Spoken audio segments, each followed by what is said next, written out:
phô rau cô rau.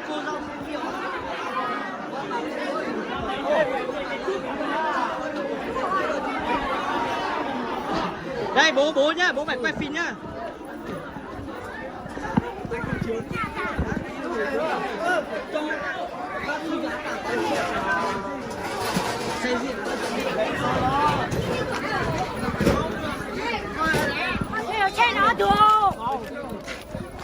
Quá say rượu rồi.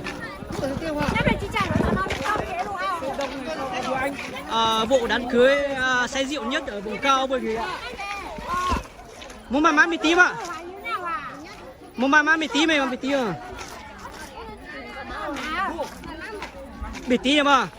Chính mà mày chỉ tính mạng rồi chứ.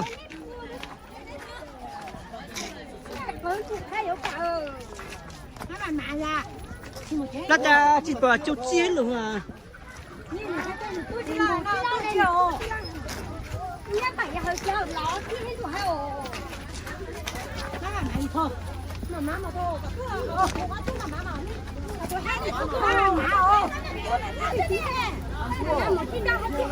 cho này nó bị tơ hao, chỉ cho nó là cá tơ hao. Cho nó nhá. Chỉ cho nó bị nó là.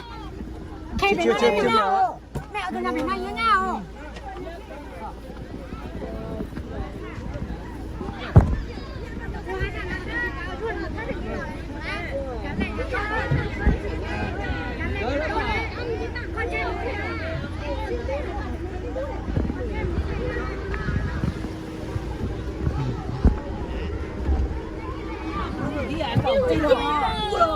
Con này nó tận chí con này thả bên nó rõ ràng. Đây mà cho họ có một chút một cái mẹ ở đây là mình chú một chút quả nó à. Đây nào.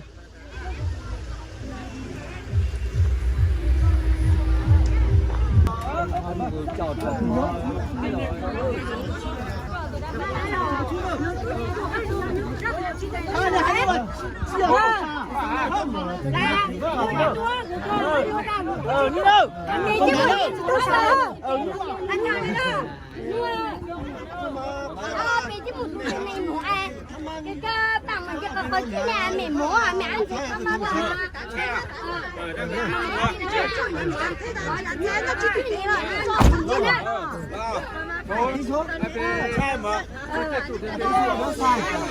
Đi xuống cho nó lẹo không khí ra nhỉ.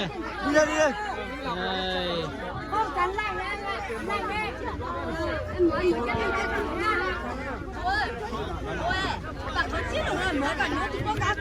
đầu tiên là chỉ cho là một种感受太难了。小地主哦，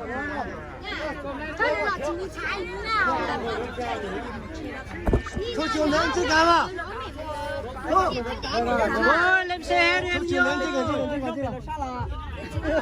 Mua cha chế cha đừng bị bán phát đâu, đừng bị chán đâu.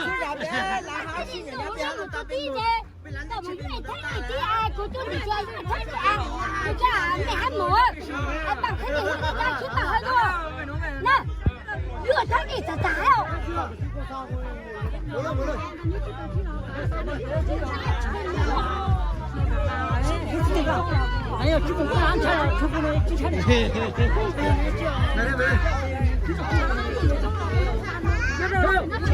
Đóng cửa về đi. Bye nha, bye tất thất rồi.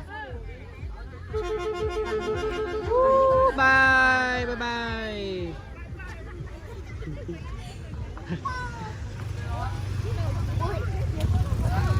Đi tùy thôi nhá. Hello. Tùy thôi.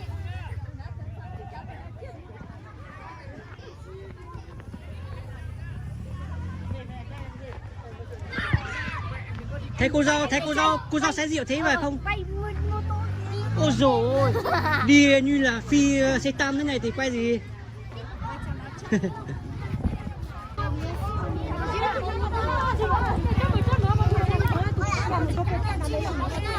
mình chạy là ai chứ mình mày.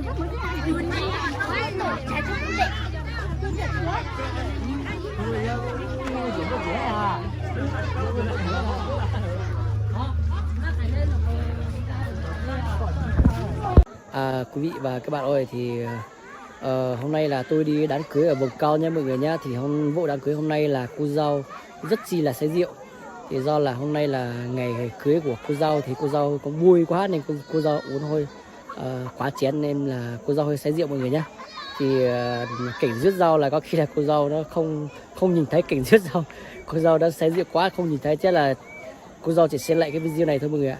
Thì chúc cho cô dâu chú rể may mắn hạnh phúc và chúc cho các bạn xem video của tôi thì luôn luôn mạnh khỏe nha quý vị và các bạn nha. Thôi chắc là tôi xin găm máy tại đây quý vị các bạn ơi.